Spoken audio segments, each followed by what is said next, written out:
Welcome back to The Deep Dive. This is the show built to take stacks of sources, the most complex research, and distill it all down into instant, deep, and hopefully surprisingly memorable knowledge. And today, we are undertaking a really critical deep dive. We're looking into the mind, the astonishing body of work, and the uncanny philosophical prescience of Octavia E. Butler. She lived from 1947 to 2006. And when we approach Butler, we're not just discussing a great writer. I mean, you've said this before. We are discussing a vital social architect. Exactly. Her work was never escapism. It was a rigorous, often brutal diagnosis of the human condition. So what we're really exploring is how she leveraged the incredible freedom of science fiction, a genre that can challenge physics and biology as this precision instrument for social analysis. A very profound social analysis. She was always focused on power dynamics, on survival, and on forced evolution. Okay, let's unpack this and maybe establish the ground rules for anyone new to her work. You might know her name, but you may not fully grasp the monumental impact she really had on literature. We're talking about an American science fiction and speculative fiction writer who basically swept the major genre awards. I mean, multiple Hugo, Locus, and Nebula awards. But there is one honor, one specific thing that truly pulled her work out of that genre category and cemented her status in, the intellectual mainstream. Oh, absolutely. That defining honor came in 1995. That's when Octavia Butler became the first science fiction writer ever to receive the MacArthur Fellowship. The so-called Genius Grant. The Genius Grant. And at the time, that grant awarded a staggering $295,000. It sent such a clear message. What was the message? That her explorations of race and class and the future, they were just for fans of spaceships and aliens.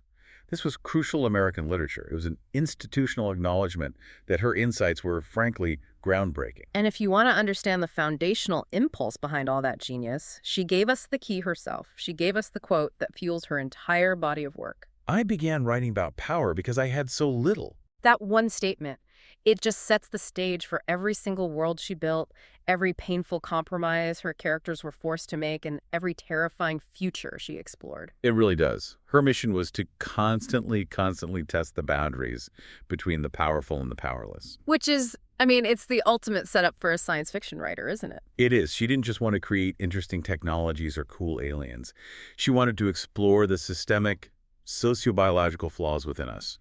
The things that ensure, no matter how advanced we get, we will always find a way to dominate, to violate, and ultimately to destroy each other. To truly appreciate the scale of her achievement, though, we really need to trace the path she took, because it was not easy. So part one is about her transformation. How a profoundly shy, struggling young woman from a segregated background became a science fiction pioneer. Yeah, let's dig into that. She was born and raised in Pasadena, California. She was the only child of a housemaid and a shoeshiner father who sadly passed away when she was just 7. And her early life was just defined by these immense socioeconomic and racial pressures, the kind of pressures that often make ambition feel impossible. Totally. She was raised by her widowed mother, Octavia Margaret Guy, and her maternal grandmother. And this was a very, very strict Baptist household. But outside those doors, Pasadena was enforcing this really rigid system of de facto racial segregation. And it wasn't always official policy, right? It was often informally enforced through things like housing and economic restriction. Right. And the sources really bring home the painful reality of this through a deeply personal lens. She would often have to accompany her mother to the wealthy white employers' houses where her mother worked. And she was forced to enter through the back doors, the service entrance. And she had to witness her mother's poor, often demeaning treatment firsthand. Can you just imagine the psychological impact of that experience on a young, sensitive child? That constant exposure to a system that explicitly defined her and her mother as lesser, that backdoor experience. It must have just burned into her worldview. It absolutely did. It became the foundation for her later thematic obsession with hierarchy and especially the master-slave dynamic. And compounding all that external struggle was this huge internal conflict she was dealing with. Butler described herself as suffering from an almost paralyzing shyness. Which made her awkward and isolated socially. She also had a slight dyslexia, though it wasn't, formally diagnosed at the time. She said it made schoolwork a real torment. So she felt completely overwhelmed. She internalized all these societal messages and her personal struggles, seeing herself as, and this is her quote, ugly and stupid, clumsy and socially hopeless. But here's the pivot. This is the critical pivot point that saved her. She retreated, she found sanctuary in the Pasadena Central Library, and she just read constantly. This wasn't just passive reading, though. This was an escape and a self-education. For sure. She started with the typical stuff, fairy tales, horse stories, but then she made a very sharp pivot into science fiction magazines, titles like Amazing Stories and Galaxy Science Fiction. She was consuming these worlds created by people like John Brunner and Zena Henderson. She was absorbing the rules of a genre that allowed for total reinvention of society. And that reading led directly to her moment of creation. When she was 12, she saw the 1954 B-movie Devil Girl from Mars. And her reaction wasn't, oh, that was fun. Not at all. It was a critical, almost outraged reaction. She decided right then and there that she could write a better, more logical, more compelling story. That intense urge to correct a perceived failure in storytelling. That became the kernel for her sprawling narrative worlds. Specifically the basis for her Patternist novels, right? That's the one. It all started there. That's just the true definition of a creative spark, isn't it? Not enjoying something so much you want to emulate it, but recognizing its flaws and feeling personally compelled to fix them. Yes. But that early confidence was immediately challenged, which is another really painful anecdote from the sources. Well, at 13, her Aunt Hazel, someone she likely loved and respected, told her, "Honey, Negroes can't be writers." It was a statement born of the limits and, well, the destructive assumptions of that segregated era. But for a young aspiring writer, already struggling with such intense self-doubt, that must have been just devastating. It was a destructive assumption that she spent her entire life proving wrong. And the proof wasn't passive. I mean, her persistence was driven by this almost superhuman effort. You're right.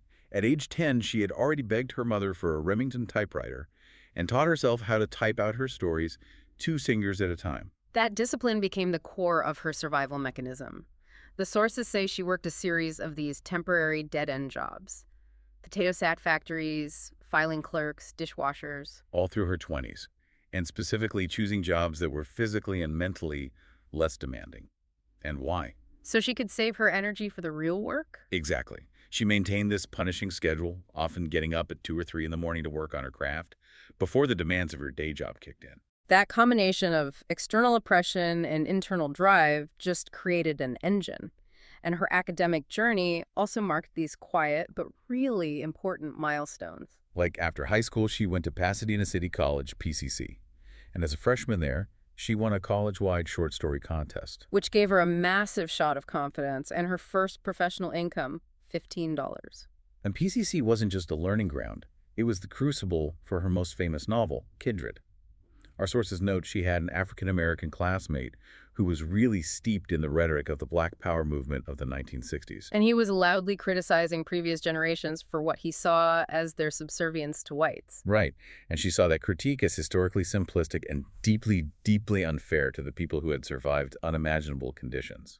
This young man's remarks became the immediate catalyst for Kindred. So she wrote that novel to provide that essential historical context, to show that what often looked like weak subservience was, in fact, silent but courageous survival, the only viable strategy in a system designed for annihilation. And this is just a perfect example of how her personal experience informed her philosophical work.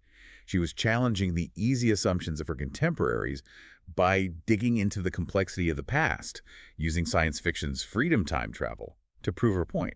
The final essential push came through mentorship, though. She started taking writing courses and attended the Open Door Workshop of the Writers Guild of America West. A program established to nurture minority writers, and her talent was recognized by one of the instructors, the incredibly influential science fiction writer Harlan Ellison. Ellison's intervention was truly pivotal. I mean, she hadn't been getting honest, constructive criticism, just baffling rejections from publishers and, vague feedback from composition teachers. Ellison gave her the hard truth she needed, and crucially, he encouraged her to apply for the 6-week Clarion Science Fiction Writers Workshop in Pennsylvania, a really intensive career-making program. And he didn't just recommend it. He put his money where his mouth was, contributing $100 toward her application fee. And the sources highlight this truly sacrificial commitment from her mother. The rest of the scholarship money came from savings her mother had explicitly put aside for necessary dental work. That is just the ultimate faith in a child's dream. It is. That sacrifice, combined with Ellison's faith, got her into Clarion, where she met fellow writer Samuel R. Delany, who became a lifelong friend and intellectual peer. It was at Clarion where she made her first professional sales. Crossover, published in a 1971 anthology, and Childfinder, which Harlan Ellison bought for his famous anthology The Last Dangerous Visions. But even after that, she endured 4 more years of rejection slips and temp jobs. But by 1978, she had secured enough steady income and critical traction to finally quit the temporary work and dedicate herself to writing full-time. She had overcome every single barrier, including that destructive assumption that Black women couldn't shape literary futures. She absolutely did. Okay, so that relentless pursuit of truth manifested in the worlds she built. Let's look at those architectures, starting with the novel that brought her to the widest audience. Part 2 is the analysis of her major works, the systems of change she engineered. Yes, and we have to begin with Kindred, which came out in 1979.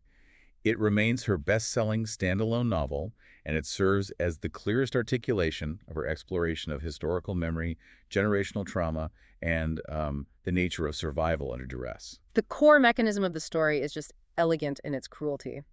Dana, a Black woman living in 1976 Los Angeles, is repeatedly pulled back through time. Uncontrollably. Right, uncontrollably, to an early 19th century plantation on the eastern shore of Maryland. And the transport is always triggered when the life of her white ancestor, Rufus, is in danger. And she has to save him to ensure her own future existence, even as he grows up to be her slaveholder. This premise is just so powerful because it rips the contemporary reader and Dana herself out of the present and forces them into this raw, visceral look at the brutal logistics of the past. And the narrative focuses on 2 key ancestors. Alice, who was a free Black woman, horrifically coerced into slavery, and Rufus, the planter's son. Dana have to navigate this dynamic while simultaneously trying to protect her own sense of self and, her own future. What's so fascinating is the way Butler uses the speculative element, the time travel, to force a crucial kind of empathy, or at least a kind of understanding. Yes, Dana has to accept, compromise with, and protect a person who she fundamentally despises and who holds total power over her. It challenges you, the reader, to move beyond simple notions of heroism and villainy and just face the crushing weight of systemic historical reality. And culturally, the sources point out how trailblazing this work was, even beyond the time travel part. Kindred is often cited as one of the only major works of 20th century American literature to feature a married interracial couple. Dana and her white husband, Kevin. It took a speculative fiction writer to even imagine how the dynamics of one of these marriages would work in a society that so vigorously opposed the very concept. Okay, let's move to her early series. She began her publishing career with the Patternist saga, which spanned from 1976 to 1984. And it's kind of notorious among scholars for its confusing chronology. It really is. The first book published, Pattern Master, is actually the last one in the internal timeline of the series. This highlights her tendency to explore the end of a civilization before she dug into its origins. So what's the central conflict here? The conflict is the transformation of humanity into this rigid genetic hierarchy. You have the dominant telepathic patternists who are linked through a psionic network to their leader, the Pattern Master. And you have their enemies, the Clayarchs. Yes, the Clayarchs, who are these animal-like superhumans mutated by an alien disease. And then at the bottom you have the mutes. They're the ordinary non-psionic humans, often bonded in servitude to the Patternists. That 3-tiered structure immediately reflects her critique of hierarchy. But the true brilliance of the series lies in the origin story, which is found in Wild Seed from 1980. Exactly. This novel is set in the 17th century and introduces the 2 immortal figures who shaped the entire future world. And who are they? We meet Doro, a 4,000-year-old entity. He's essentially a parapsychological vampire who survives by psychically draining and absorbing life, and his obsession is breeding psionic children. And then there's Anyanwu. Anyanu, a 300-year-old West African shapeshifter and a powerful healer. And Doro sees Anyanu as the ultimate addition to his breeding experiment. So Doro deceives her and forces her into his breeding program. But Anyanwu, who values life and freedom, ultimately rebels and escapes, founding her own rival communities. Right. And when Doro finally tracks her down centuries later, Anyanwu, who is just exhausted by the endless fight, decides to commit suicide rather than be controlled. And it's this moment that forces Doro to admit a crucial dependency. He admits his absolute need for her presence, for her creativity and her power, just to sustain his own existence. And this is a critical Butlerian motif. The oppressor, the dominant force, is almost always fundamentally dependent on the creative or reproductive power of the oppressed to maintain their own system. Domination isn't just control. It's a form of profound, necessary parasitism. You got it. And we should note the outlier in this series, Survivor from 1978. It details a fundamentalist Christian community escaping Patternist control, but Butler later decided to withdraw it from reprinting entirely. She did. She famously called it her least favorite work. Mm. Perhaps because she felt the themes or the community structure didn't align with her later, more mature vision of necessary hybridity. And the necessity of radical hybridity comes into full, shocking focus with the Xenogenesis trilogy, also known as Lilith's Brood, which was published between 1987 and 1989. Oh yeah, here she doesn't just suggest that humanity might need alien help. She states unequivocally that we are fundamentally flawed and require immediate compulsory genetic intervention to survive. The premise is brutal. Following a nuclear apocalypse, the last surviving pockets of humanity are rescued by the Oankali aliens. These aliens, who are nomadic genetic traders, don't save us out of altruism. Not at all. They save us because our DNA is valuable, but our behavior is destructive. Right. And this is the core insight of the whole trilogy. The Oankali tell us that humanity's intrinsic self-destructive flaw is our aggressive hierarchical tendencies. We can't help but create hierarchies and then compete violently within them. Exactly. And to break this cycle, the Oankali demand that human survivors must merge their DNA with an ooloi, which is the Oankali's third necessary sex.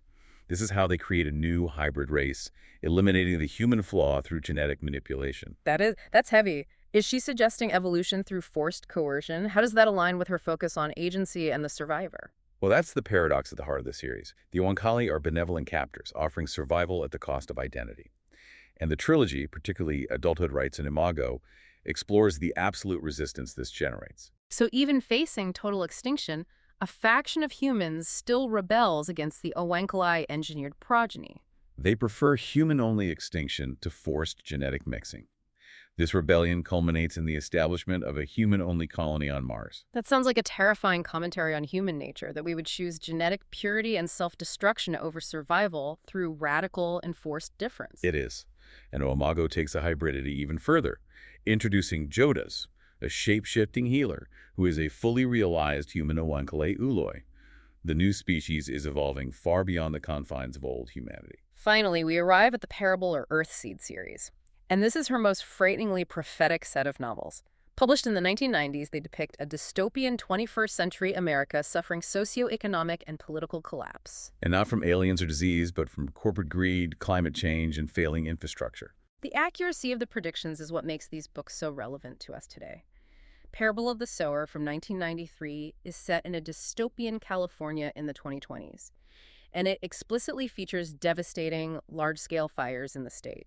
People live in walled-off communities, struggling against hyperinflation and massive wealth gaps. And the protagonist here is Lauren Oya Olamina, a teenager who has a condition Butler invented called hyperempathy syndrome. She literally feels the physical pain, pleasure, or extreme emotion she witnesses in others. And this condition isn't just a plot device, it's a philosophical tool. Exactly. Butler forces her protagonist to feel the cost of every violent act she sees, thus embodying the ethical cost of a collapsing society. In response to this collapse, Lauren develops Earthseed, a new religious and philosophical belief system summarized by the phrase, God is change. Can we just stop there for a moment? That simple phrase is incredibly deep, and it connects directly back to Butler's early life. What does God is change truly mean in this context? Well, it's the ultimate survival mandate. If Doro in the Patternist series was this ancient static predator and the Oankali were forcing change externally, Earthseed demands proactive internal acceptance of instability. For Lauren and for Butler herself, life is defined by constant flux, socioeconomic, environmental, or personal. So to survive, you must adapt. You must adapt. You can't rely on static structures, whether they are traditional gods, governments, or walls. If God is change, then the only true worship is adaptation in movement. That need for movement and adaptation is made horrifically clear in the sequel, Parable of the Talents from 1998. It details the destruction of Lauren's community, Acorn, by right-wing fundamentalist Christians under the banner of a neo-fascist president. It's a terrifying narrative framed through the commentary of Lauren's estranged daughter, Larkin. It explores the extreme danger of the American landscape when it's defined by religious fervor weaponized by political power. It's a Nebula Award winner for a reason. It's a masterclass in anticipating the intersection of collapsing infrastructure and rising ideological extremism. Yeah. We have to also pay homage to her shorter works, which often contain more complex concepts than entire novels by other authors. For example, Speech Sounds from 1983. Oh, that story is a chilling look at post-apocalyptic Los Angeles, where a pandemic has stripped most humans of the ability to communicate. They can't read, speak, or write. And this inability is often coupled with uncontrollable, violent rage. It's a parable that suggests language isn't just communication. It's the primary structure holding our aggressive hierarchical tendencies in check. Yes, when language fails, humanity reverts to pure, senseless aggression. It's no wonder it won the Hugo Award for short story. And then there is Bloodchild from 1984. This one is truly unforgettable, set on an alien planet where humans are refugees and are kept in preserves by the insect-like aliens, the Tilic. It depicts a complex symbiotic relationship. The humans are used as breeding hosts. The insect young are implanted into the human body.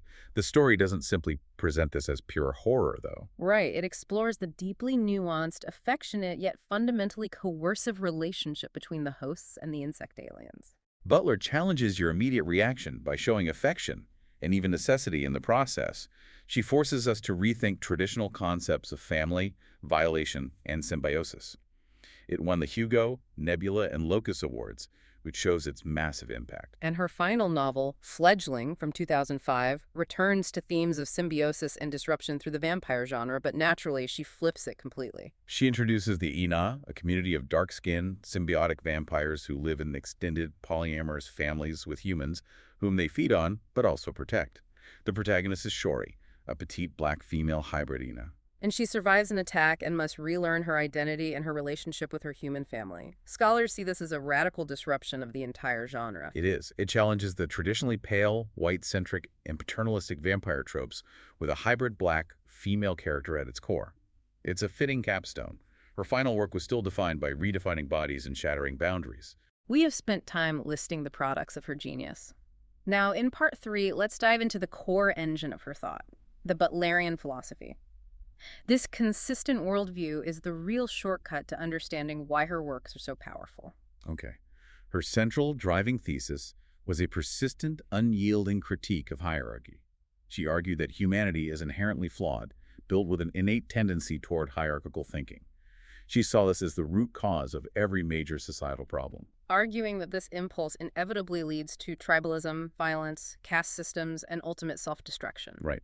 She saw domination itself as a form of parasitism, a theme we just saw with Doro and Anyanwu and the Tenolic in Bloodchild. She gave us that direct clinical quote. Simple peck order bullying is only the beginning of the kind of hierarchical behavior that can lead to racism, sexism, ethnocentrism, classism, and all the other isms that cause so much suffering in the world. And what's fascinating is that she didn't just state this. Her stories became fables that tested potential cures for this self-destructive condition.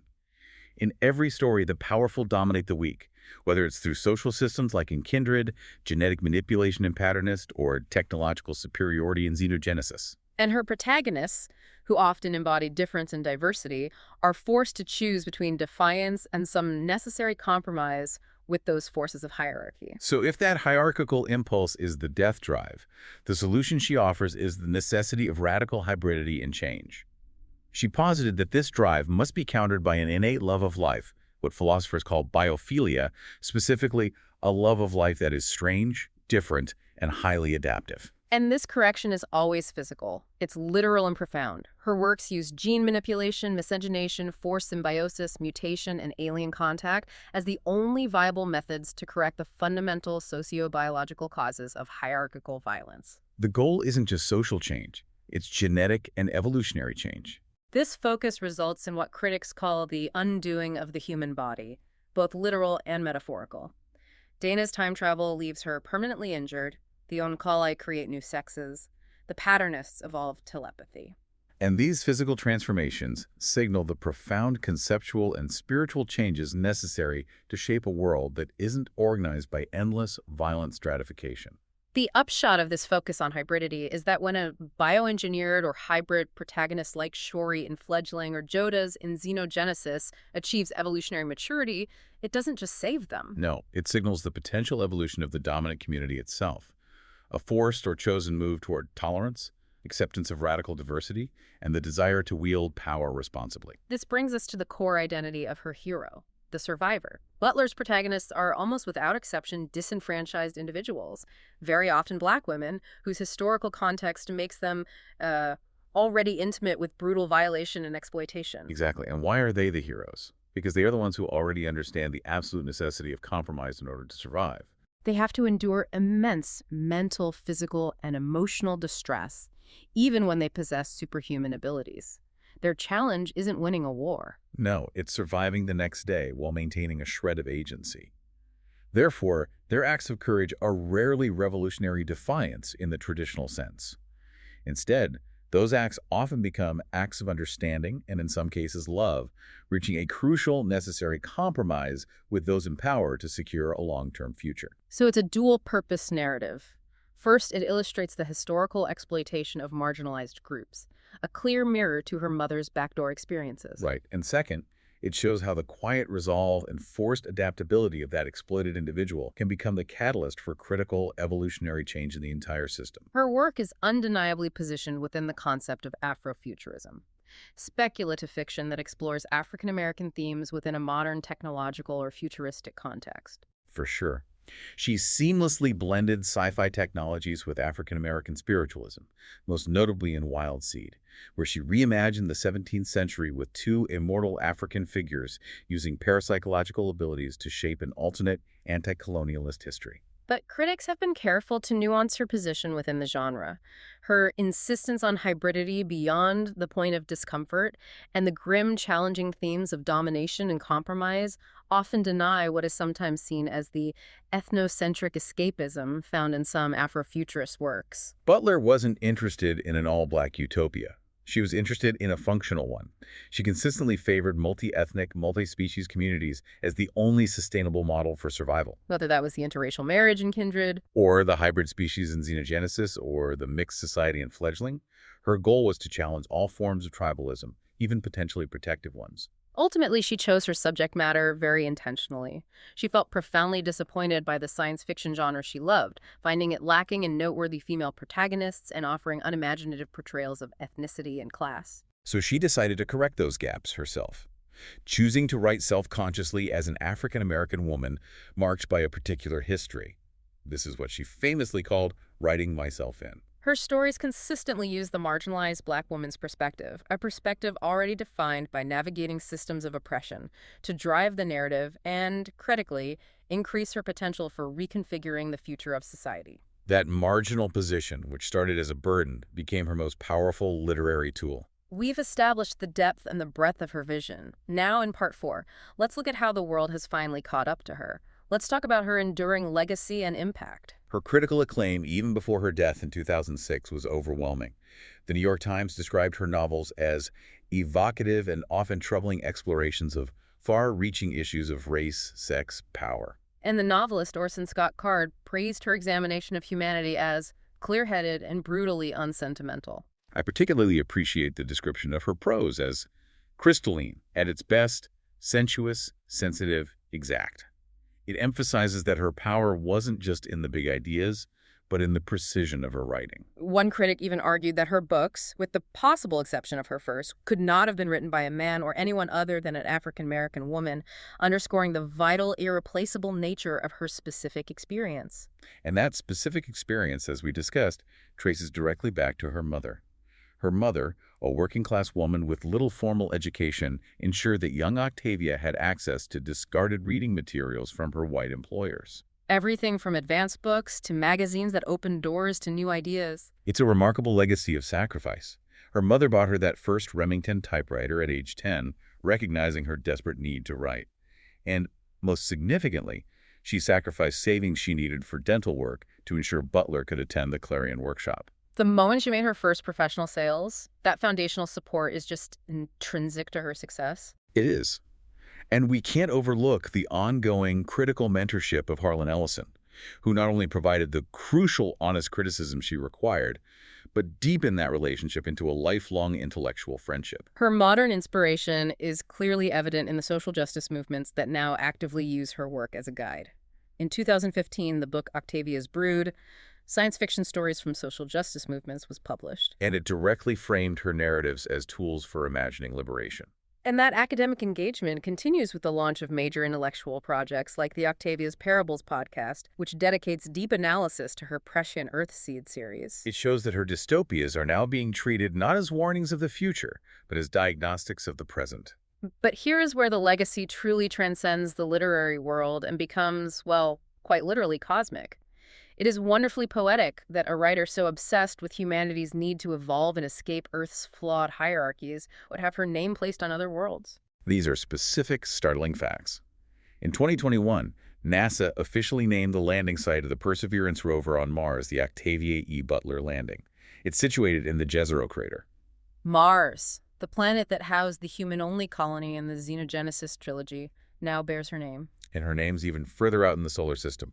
In 2018, the International Astronomical Union named a massive mountain on Charon, a moon of Pluto, Butler Mons.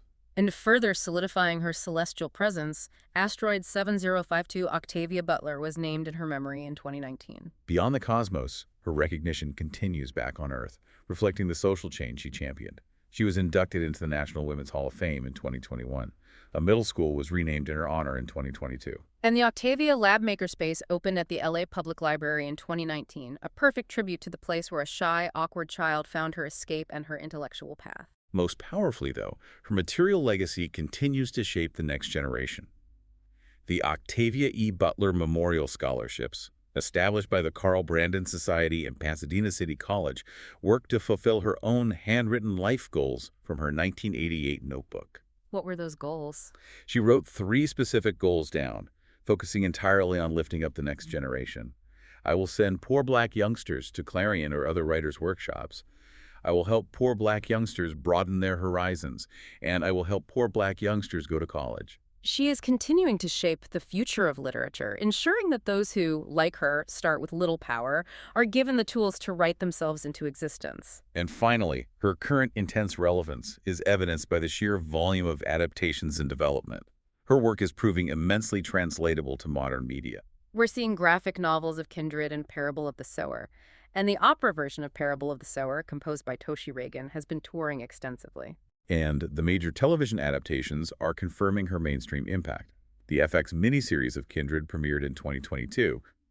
A television series based on Wildseed is in development for Amazon Prime Video, and adaptations of Dawn from the Xenogenesis trilogy are also moving forward. Her challenging, prescient visions are finally reaching the mass audience they have always deserved. They really are. Okay, so we have traced the trajectory of Octavia E. Butler from a profoundly shy child raised in a segregated world who turned her intimate knowledge of the back door into a lifelong fascination with power dynamics. And she used that drive to become a MacArthur Fellow whose intense explorations of genetic engineering, hierarchy, and survival redefined speculative fiction forever. Her life's work was dedicated to diagnosing humanity's intrinsic, aggressive hierarchical tendencies, the flaw she called the peck order bullying that scales up to all the isms. And her stories provided survival mechanisms, whether it was the silent but courageous survival of Dana in the antebellum South, or the creation of the radically hybrid new race born from the Onkali aliens. And what stands out most when you look back at her journey is the sheer significance of those off-world namings. Butler was constantly wrestling with the idea that humanity must evolve, must embrace hybridity, and may ultimately need to leave Earth to survive its own self-destructive cycles. That was the core mandate of the Oankali and the explicit goal of Earthseed. And now she has her name permanently etched onto monuments in space. Which raises one final provocative question for you to mull over as you move forward with your day. Butler fundamentally believed that humanity's inherent flaw was its aggressive, dominating, hierarchical nature. So when we as a species honor her by placing her name on a mountain on Pluto, Butler Mons, and naming the highly ambitious landing site of a scientific explorer on Mars, the Octavia E. Butler landing, are we merely celebrating the very flaws she warned us about? The boundless ambition and relentless technological drive of a dominant species extending its territorial reach across the solar system. Or is the act of recognizing a black female science fiction author in this profound way truly signaling the beginning of the hybrid, expansive, and more tolerant intellectual future she so desperately hoped humanity would evolve toward?